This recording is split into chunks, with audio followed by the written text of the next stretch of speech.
Depuis 1963, GVOM Irénée Suisse participe activement à la promotion de la paix dans le monde grâce à l'envoi de volontaires qualifiés auprès d'organisations partenaires locales. En 60 ans, plus de 700 volontaires ont été affectés dans 46 pays afin de mettre leurs compétences au service de la défense des droits humains.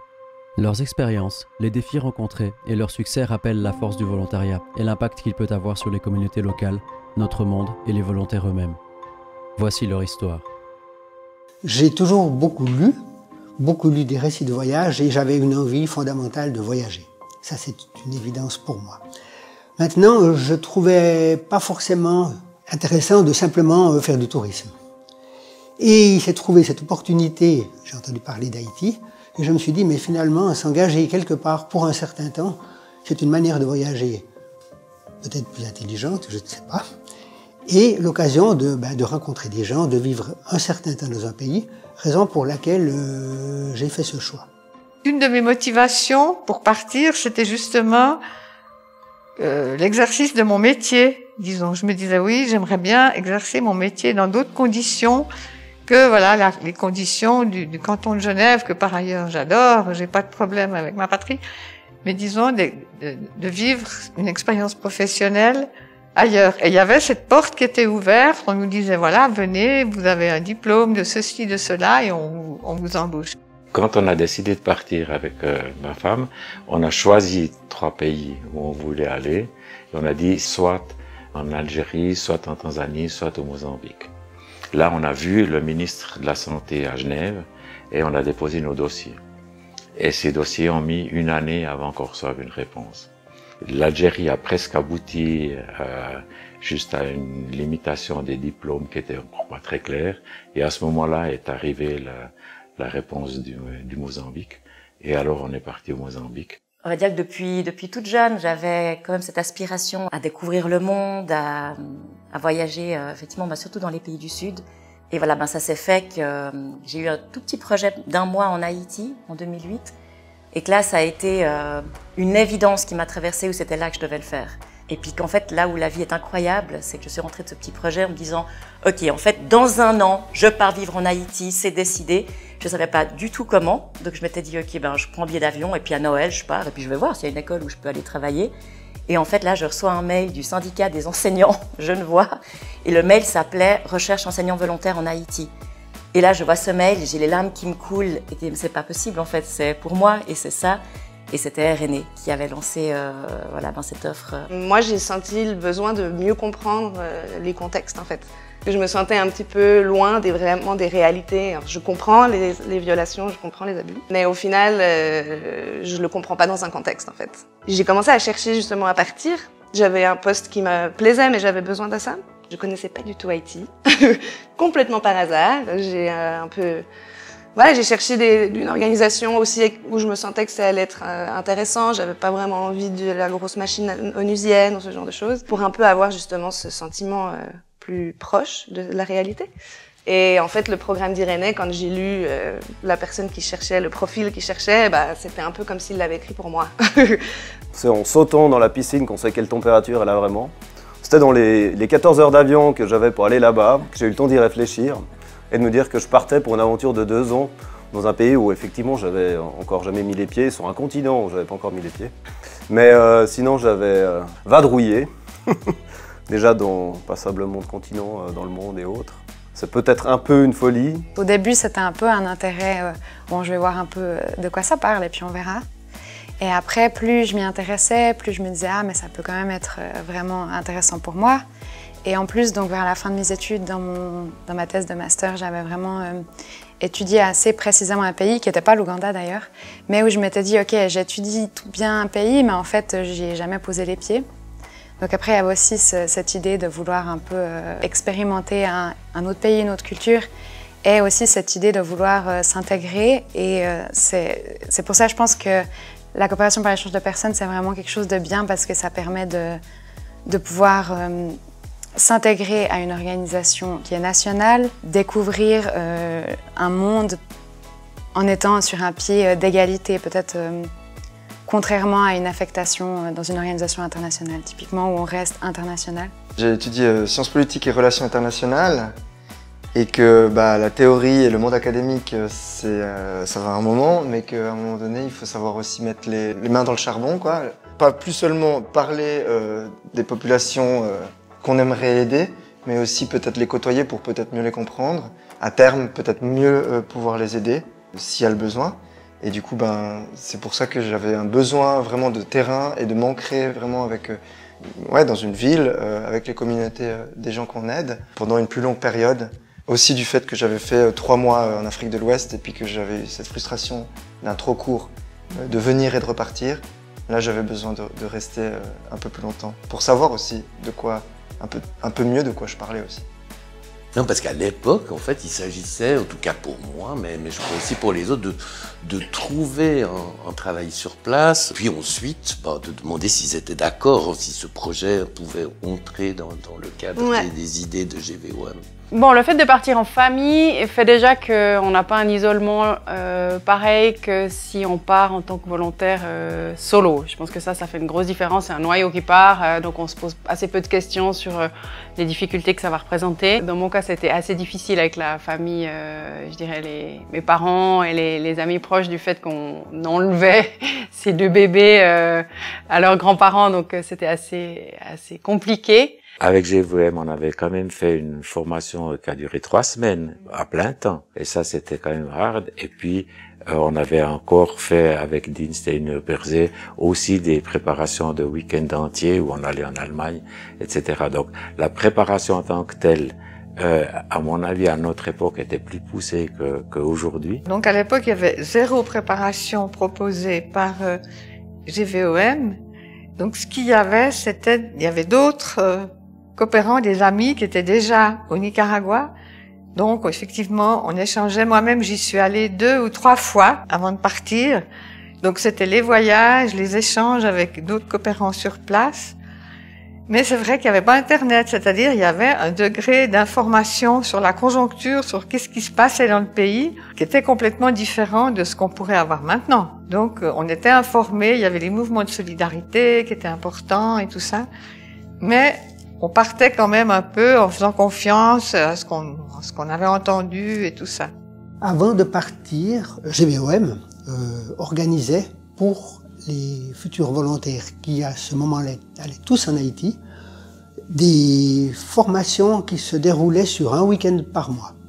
Donc, pendant toute la saison qui a précédé notre départ, nous nous sommes retrouvés à Échalon, dans un lieu où nous passions le week-end en réfléchissant sur différents aspects de la coopération, en faisant des jeux de rôle pour apprendre à être en relation avec les autres, et aussi quelque part apprendre à vivre ensemble parce que le système faisait qu'en Haïti, nous allions vivre en communauté.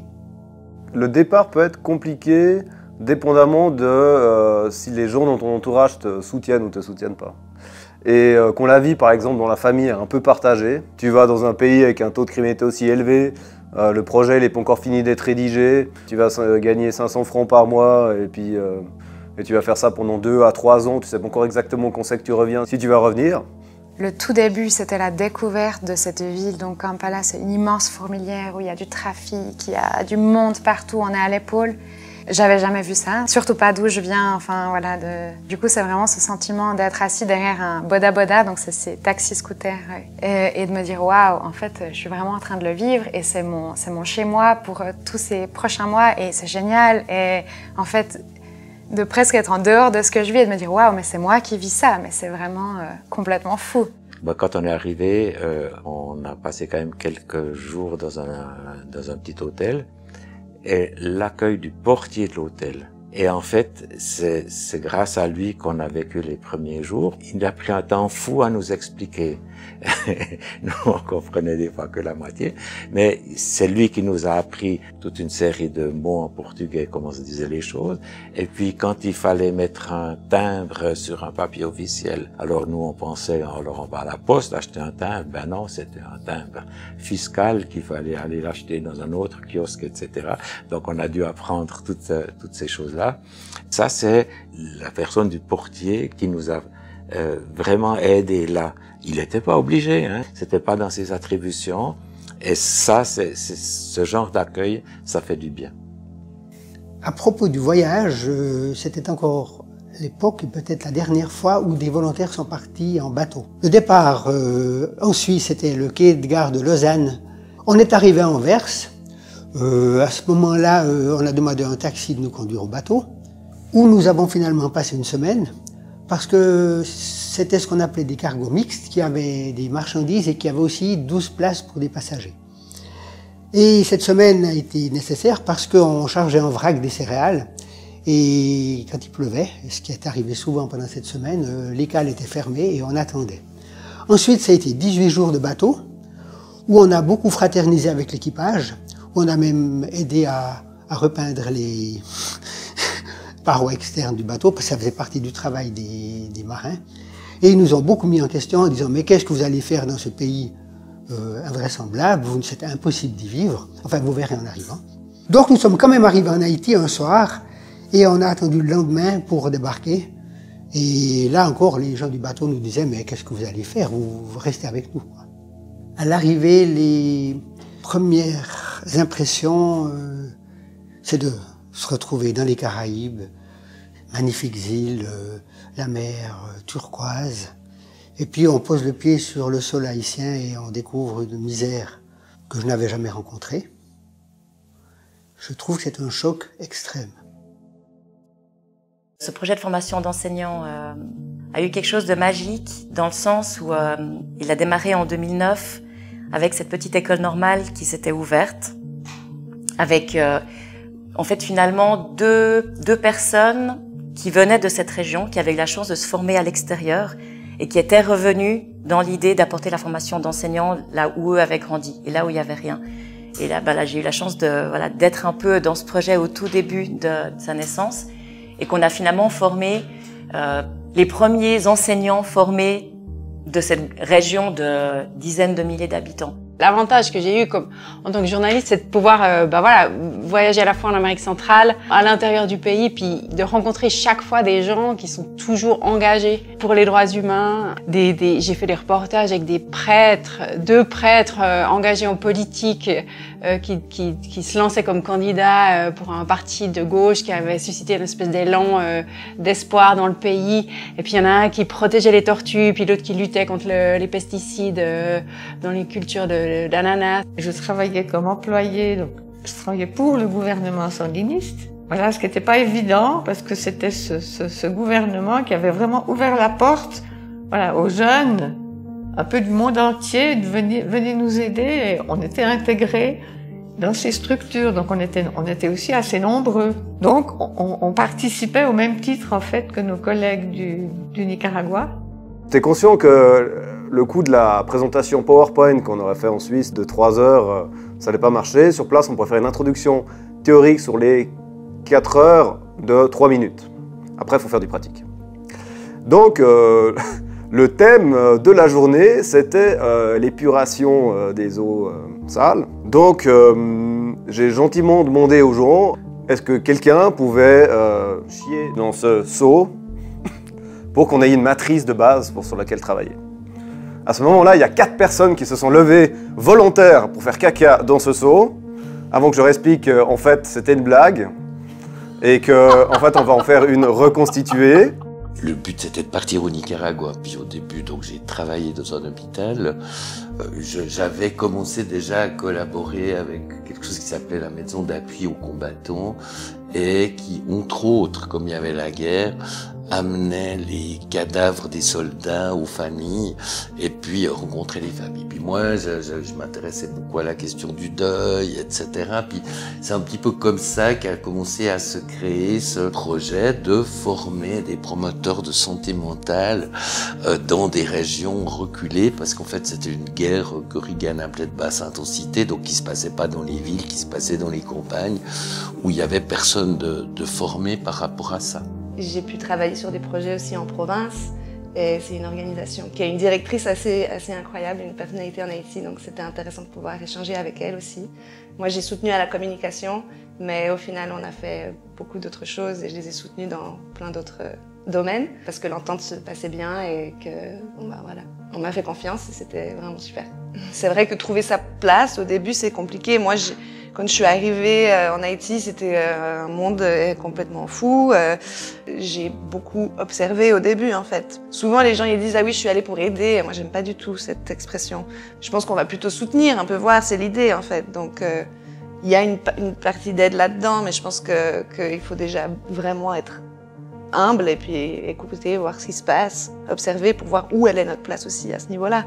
Aussi comprendre qu'on est privilégié, parce qu'en fait, si on ignore le fait qu'on est privilégié, en fait, c'est un manque de respect total pour la population locale.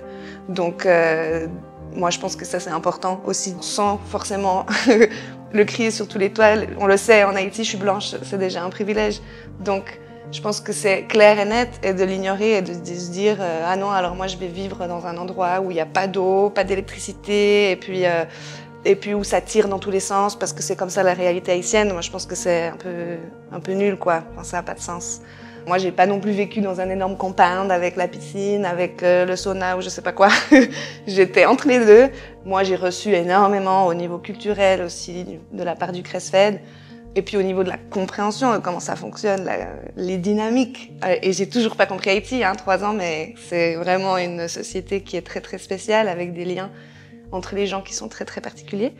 Mais je pense que eux, ils ont su m'apporter surtout cette compréhension du contexte dans lequel je suis. Et puis moi, j'ai pu les soutenir avec les compétences que j'avais, mais aussi comprendre que la communication, je travaille dans la com, elle est pas du tout la même en Haïti qu'elle est ici. Donc en fait, c'est aussi de se dire, voilà, comment est-ce que je peux apporter des outils ou un soutien qui soit aussi pertinent par rapport à ce qu'eux ils font. La coopération par échange de personnes, c'est on prend le temps d'être sur place, de s'intégrer, d'être entre guillemets en minorité, parce que dans l'ONG où on travaille, on est le seul représentant européen ou étranger sur place. On n'arrive pas avec des poches remplies de fonds, de fric et d'ambition, et ça évite que ça soit pas, on n'ait pas une approche donor-driven, donc c'est le donateur qui décide. Je pense qu'il faut faire très attention parce que c'est très délicat. Le fait d'être placé justement là au milieu, il peut y avoir facilement des erreurs qui sont commises, il peut y avoir du manque de tact. Par exemple, dans mon cas, il y avait une très grande méfiance vis-à-vis de mon expertise, par exemple. Je n'étais pas du tout vue comme le messie ou quelqu'un qui venait avec des idées meilleures que les leurs. Et je pense que c'est important de ne pas croire qu'on a ça quand on arrive sur place. C'est aussi un mode de collaboration qui mise effectivement de nouveau sur cette rencontre humaine et dans laquelle on met peu de gros moyens financiers. Et je trouve que ça nous oblige tous de nouveau à fonctionner avec la réalité locale. Et que c'est pas, en fait, génial, pendant 6 mois, en fait, on a des millions à mettre sur un projet. Et puis au bout de 6 mois, je pars, et puis quoi? Moi, j'ai été amenée à travailler avec des enseignants qui ont des classes de 40, 80, 120 élèves, qui ont une craie, et parfois même pas. Et les élèves, ils sont tous assis, ils ont parfois un stylo et parfois un bout de papier, mais même pas tout le temps. Et qu'en fait, on doit les aider à apprendre, on doit les aider à construire des savoirs. Et c'est pas que, ouais, j'arrive et maintenant, grâce à moi aujourd'hui, vous avez tous un panneau, machin, des trucs et le matos, mais qu'en fait, on va faire avec votre réalité qui est la vôtre et comment on pense ensemble et comment on réfléchit à faire mieux avec ce qui nous est donné. Je considère que j'ai énormément appris et que je me suis formée sur le terrain. Mais est-ce que ça apporte vraiment quelque chose à nos partenaires locaux qui ont peut-être plutôt besoin d'un bon budget qui les aide à maintenir leur équipe, à avoir une meilleure informatique et tout ça. Donc pour moi, la question, en tout cas, elle se pose beaucoup là. Mais c'est vraiment à voir au cas par cas et c'est pas quelque chose de systématique pour moi. Les meilleurs moments que j'ai eus sur place, c'était vraiment les ateliers que je donnais avec les communautés. Donc c'était toutes les semaines, pendant 4 heures. Et là, j'avais vraiment la possibilité d'appliquer toutes les méthodes participatives possibles et imaginables auxquelles aussi j'ai dû développer, en plus des contenus, pour expliquer un peu des bases de sciences qui servent directement aux gens dans la thématique de la gestion d'eau communautaire et de la qualité des eaux.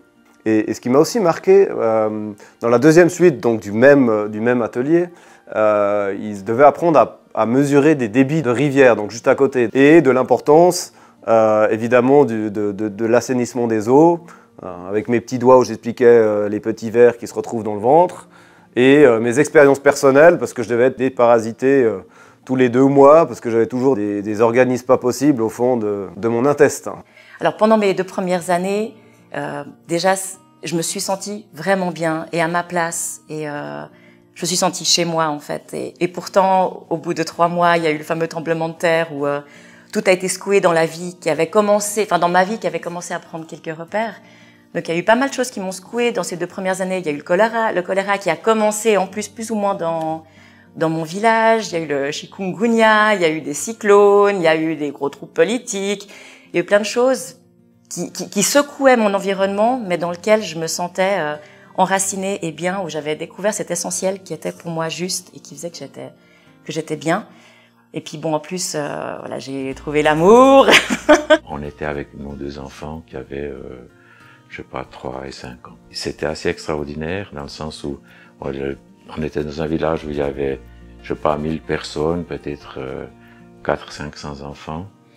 Et puis on était perdus là au milieu pendant quelques semaines et on a vécu la vie du village. Et puis on était quelques hommes à faire du travail, à construire des maisons et des choses comme ça. Et puis ma femme et les enfants se sont vraiment intégrés dans le village. Je suis arrivée en janvier 2020 et ensuite il y a quasiment tout de suite eu le Covid. Donc on aurait pu penser que j'allais être complètement isolée et du coup pas pouvoir m'intégrer, partager.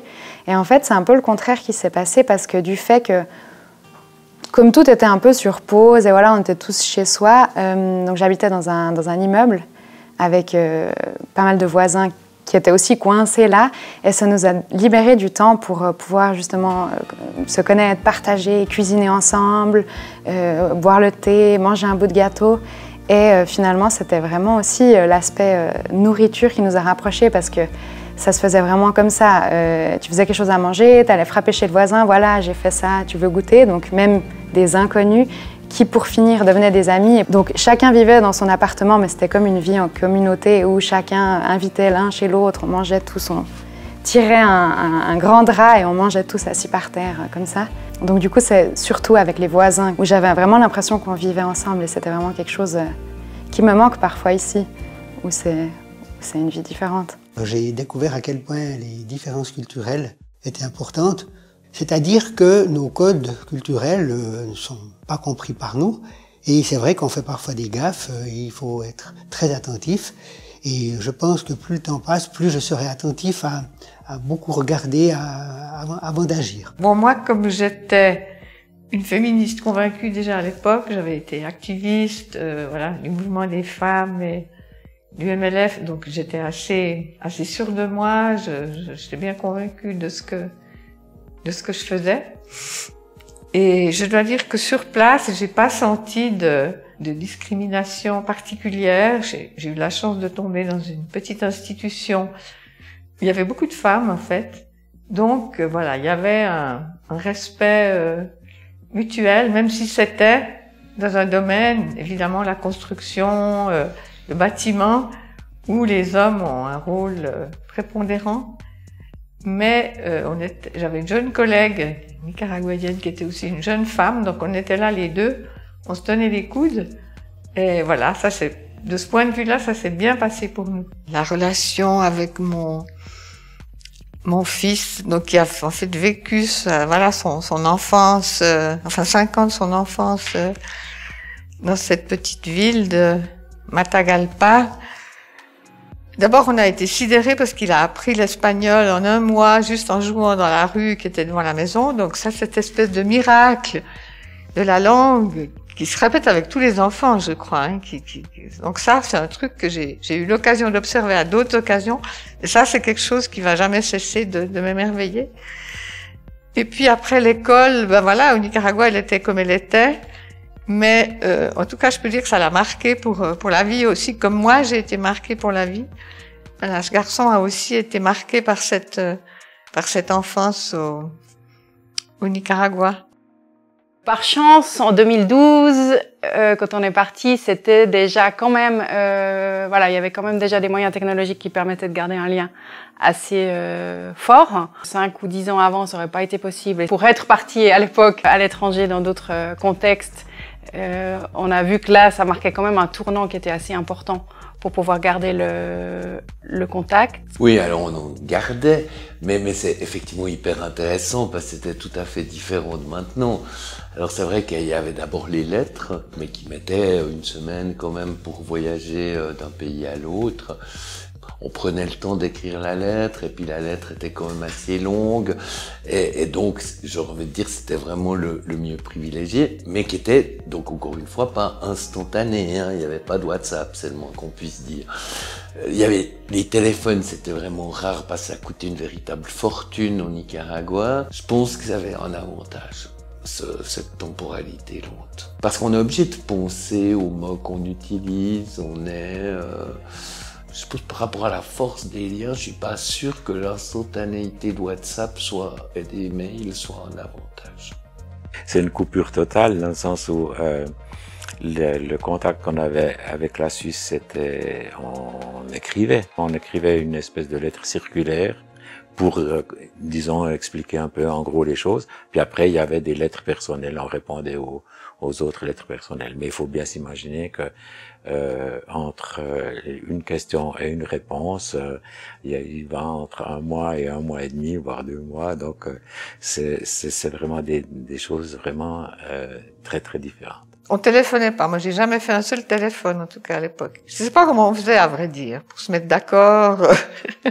Après coup, ça me paraît très étrange qu'on ait vécu cette situation sans Internet. Je peux plus m'imaginer comment c'était. Quand je suis parti, évidemment, Internet, ça n'existait pas. La communication se faisait par courrier. Une lettre mettait 1 à plusieurs semaines, donc le temps d'une réponse, il fallait compter plus ou moins 1 mois. Donc la communication était plutôt pour donner des informations sur ce qui se passait, sur notre travail, que pour échanger de manière directe et rapide. Une particularité d'Haïti, qui n'était pas le cas à Madagascar, c'est qu'on recevait souvent les lettres de Suisse ouvertes et grossièrement ouvertes par la censure. Et on avait trouvé un code pour parler de Duvalier père à l'époque. Quand on voulait citer quelque chose le concernant, on avait trouvé qu'on l'appellerait Bolomé. Donc si on retrouve des vieilles lettres avec Bolomé, il s'agit de Duvalier père. Cette communication étant rare, on devait se débrouiller seul, beaucoup plus. Je pense que de ce fait, on était beaucoup plus indépendants. Et même, c'était assez génial parce qu'on ne faisait pas tout à fait ce qu'on voulait, puisqu'on le faisait en collaboration avec les gens du lieu où on était. Mais par rapport à la Suisse, on avait une paix royale. Et ça, je pense que c'était très appréciable par rapport à une époque avec la pression du quotidien de toujours donner des informations. Une anecdote en particulier où ça lie vraiment le risque et la communication directe, c'était la mort du président en Haïti. Donc, Jovenel Moïse s'est fait assassiner pendant la nuit en Haïti. Et en fait, avec le décalage horaire, la nouvelle, elle s'est sue en Suisse avant moi, parce que moi, je dormais. Et je me suis réveillée et je me souviens que j'ai regardé mon WhatsApp rapidement en me levant, mais juste en voyant que j'ai plein de messages, mais sans voir de quoi il s'agit. Je vois juste des messages de copains, de la famille. Élise, ça va? Et je me dis, mais qu'est-ce qui se passe? Il a dû se passer quelque chose. Je sais pas, à 6h30 du matin, moi, j'ai aucune idée. Donc, complètement endormie. Je regarde mon téléphone et le premier WhatsApp qui sort, c'est un screenshot, une capture d'écran de ma belle-sœur avec toutes les nouvelles, la tribune de Genève, le 24 heures, le temps, Jovenel Moïse s'est fait assassiner, président haïtien, etc. Et moi, je vois ça et je me dis, mais c'est pas possible. À cette époque-là, il y a donc eu 3 Suisses, dont un qui était parti avec Frères sans frontières, qui ont été assassinés par la Contrain. Mais moi, je dirais que j'ai toujours été très prudent, en fait. C'est-à-dire que on n'est jamais allé dans des régions où on risquait quelque chose, et j'ai pas du tout eu le sentiment de danger, alors que d'autres ont été peut-être plus périlleux, enfin plus téméraire, j'ai envie de dire. Mais bon, j'avais 2 petites filles, j'avais pas envie de mourir. Donc je me suis vraiment préservé de ces dangers-là. Et puis aussi, ça je m'en rappelle, parce que c'était un jour où j'avais une citrouille, pas possible, c'est que pour l'argent, c'est-à-dire c'est celui qui voyageait, qui revenait avec le pécule pour 6 mois pour tous les volontaires du pays. Et je m'étais retrouvé avec je sais plus combien de dollars dans l'avion en me disant qu'est-ce que je vais faire, mais c'était assez drôle. On a vécu sur place pendant le lockdown, quoi, pendant le confinement. Donc on n'avait pas vraiment le droit de sortir, mais justement le fait qu'on était à Goulou, donc au nord du pays, les mesures étaient un peu plus relax, on va dire, que à la capitale, et on apprend jusqu'où on peut aller, quoi. Quand on est petit, puis qu'on sait on peut choper une fessée à un moment donné, ben on sait jusqu'où on peut aller avant de choper la fessée. On sait jusqu'où on peut pousser sans que ce soit trop dangereux, on va dire. On connaît de mieux en mieux les lignes rouges et on apprend à fonctionner avec ces lignes, je crois. Je crois qu'on sous-estime toujours le retour, on sous-estime toujours l'impact que ça fait de revenir en Suisse. On se prépare à partir, on se prépare à affronter un choc culturel, on se prépare jamais assez à rentrer. Le retour du Costa Rica a été très difficile pour des questions principalement logistiques, je dirais, mais enfin, il y a eu une grande part était des questions logistiques. Réinstaller toute la famille, les enfants, les assurances maladie, les joies des plaques de la voiture, de déménager. Enfin, il y a une paperasserie administrative qui est inimaginable. Et puis, il y a la partie culturelle, évidemment. Ben voilà, l'Amérique latine, la joie de vivre, l'ouverture, le climat, toutes ces choses-là qui font que c'est extrêmement difficile. Puis peut-être la perte de sens aussi, de retourner dans un métier moins engagé, c'est aussi quelque chose auquel il faut s'adapter. L'aventure, l'exotisme, tout ça, c'est des choses qu'on sous-estime. Le rythme, c'est clair que c'est quelque chose qui est impressionnant, la différence de rythme. Pas parce que en Ouganda, les choses se faisaient plus lentement ou moins bien, mais plutôt parce que je crois que les gens se mettent beaucoup moins de pression et de stress et d'angoisse que ce qu'on se met ici au nord. Et c'est vrai que quand on revient quand même dans ce tourbillon infernal, j'ai envie de dire quand même, parce qu'il faut vite faire ça, parce qu'on n'a pas le temps, parce qu'on veut tout de suite. Moi, j'essaye de le regarder avec, disons, philosophie, puis avec un peu de recul, et j'en rigole, quoi. Enfin, les gens, quand ils s'excitent à la caisse parce que ça va pas assez vite ou parce qu'il y a un train qui est en retard, enfin, on se rappelle les moments en Ouganda où parfois on attend un bus pendant 3-4 heures, et puis c'est pas grave, et puis c'est ok. Le retour, c'est compliqué, c'est vrai. Moi, j'ai décidé de rester une année de plus après mon affectation Irénée, en travaillant quelque chose de complètement différent. Donc je pense que c'est parce que j'étais pas prête de partir, en partie. Haïti, c'est quelque chose c'est un pays qui m'a énormément marqué. Pourtant, j'ai vécu des hauts, des bas, j'ai beaucoup vécu à la maison. Mais je me suis fait des amitiés incroyables avec des Haïtiens. Et en fait, ma décision de rester une année de plus, elle était aussi pratique parce qu'il y avait des raisons, il y avait le Covid. Et puis je me suis dit, bon, je sais pas si je trouverais forcément du travail facilement. Enfin, plein de choses différentes, mais il y avait quand même ce truc où on est, voilà, on est là, on est dans, je sais pas, j'ai jamais voulu me faire évacuer quand il y avait du chenille, j'ai toujours, enfin, je sais pas, quelque chose de très fort. Quand j'ai décidé que je voulais partir, je terminais un contrat, je sentais une fatigue en fait de ma part. Je me suis dit, il y a un moment où il faut faire attention parce que j'ai pas envie de quitter Haïti en détestant Haïti en fait. J'ai envie de quitter Haïti avec mon amour pour Haïti et pour les gens. Le gros apprentissage qui chaque fois me frappe, chaque fois que je suis en Amérique latine, c'est la confiance dans le fait que les choses vont finir par bien se passer.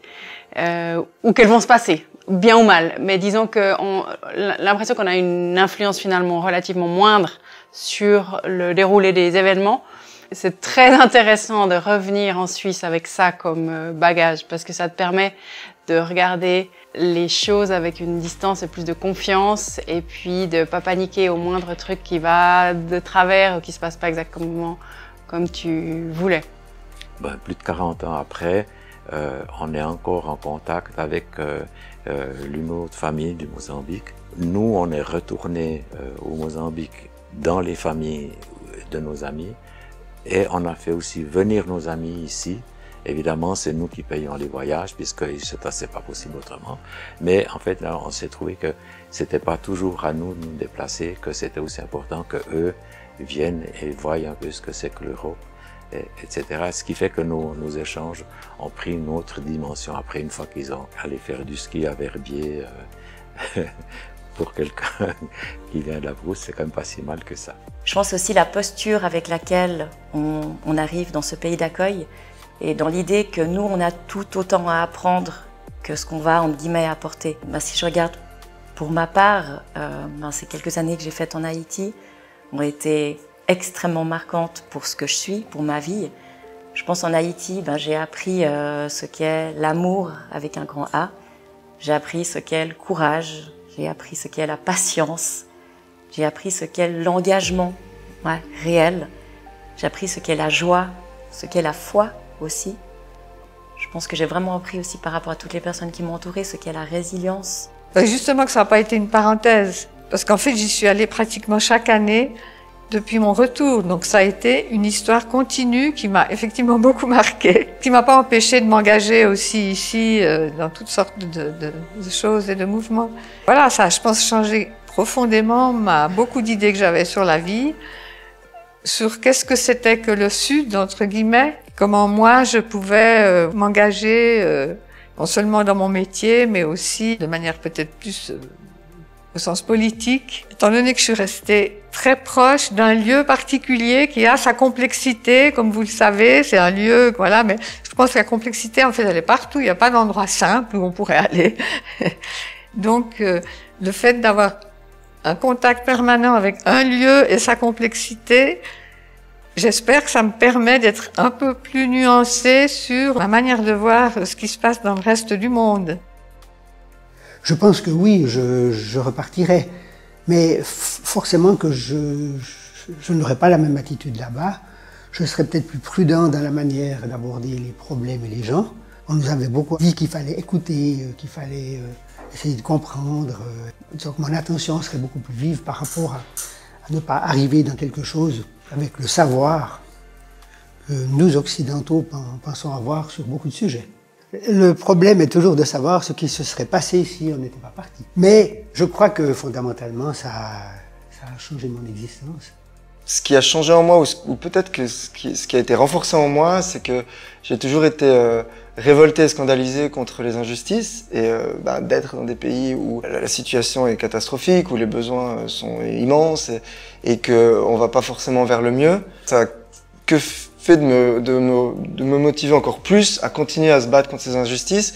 Le chemin est long, le combat est immense. Ça m'a encore reconfirmé qu'il fallait que des gens s'engagent, en tout cas pour essayer de réduire ces inégalités. J'ai l'impression d'avoir reçu énormément, mais ce recevoir, j'aurais envie de dire, c'est... Moi, ce que j'ai beaucoup appris, c'est finalement ce qui touche des dynamiques collectives au niveau, par exemple, des approches communautaires de la santé, au niveau de l'éducation populaire. J'ai envie de dire que j'ai appris des savoirs, et des savoirs que j'ai d'ailleurs ensuite essayé d'utiliser ici. Et je pense que je me suis beaucoup enrichi, puisque pour moi, c'est un espèce aussi de transfert de connaissances du sud vers le nord. Mais je trouve intéressant de le formuler en termes aussi de savoir, c'est-à-dire l'humilité, c'est l'humilité, non pas forcément pour moi justement d'être sans lumière et d'être avec des gens qui tirent à côté, mais dans le sens de reconnaître un savoir que je n'ai pas, parce que je n'ai pas la même expérience. Et qu'est-ce que je peux, en tant que personne d'ici, en tirer? Je trouve que c'est toujours difficile à évaluer l'impact qu'on a eu, qu'est-ce qui a apporté notre affectation sur place. Je trouve ça vraiment très très difficile d'avoir ce jugement-là et même d'oser se dire qu'on a eu un impact. Voilà, on fait du mieux qu'on peut, on a probablement apporté quelque chose. Après, il faut savoir que c'est des contextes qui varient beaucoup, donc les personnes qu'on a rencontrées à ce moment-là, peut-être que maintenant elles ne sont plus dans cette même organisation, elles sont ailleurs, donc même au niveau professionnel, cette idée de renforcer les compétences, c'est toujours un petit peu difficile, mais finalement, je pense que quelque chose d'énorme que ça m'a apporté et que j'ai probablement pu apporter, c'est finalement cet échange. Donc moi, avant de partir en Ouganda, je ne connaissais pas forcément l'Ouganda, cette culture-là, comment ça se passe dans un autre contexte. Et tout autant, mes collègues, mes voisins avaient une image de de ce que était la vie en Europe ou comment les Européens se comportaient. Et finalement, ils ont eu une image un peu plus précise par rapport à moi et une ouverture du coup des deux côtés parce qu'en créant des liens, on s'est forcément ouvert.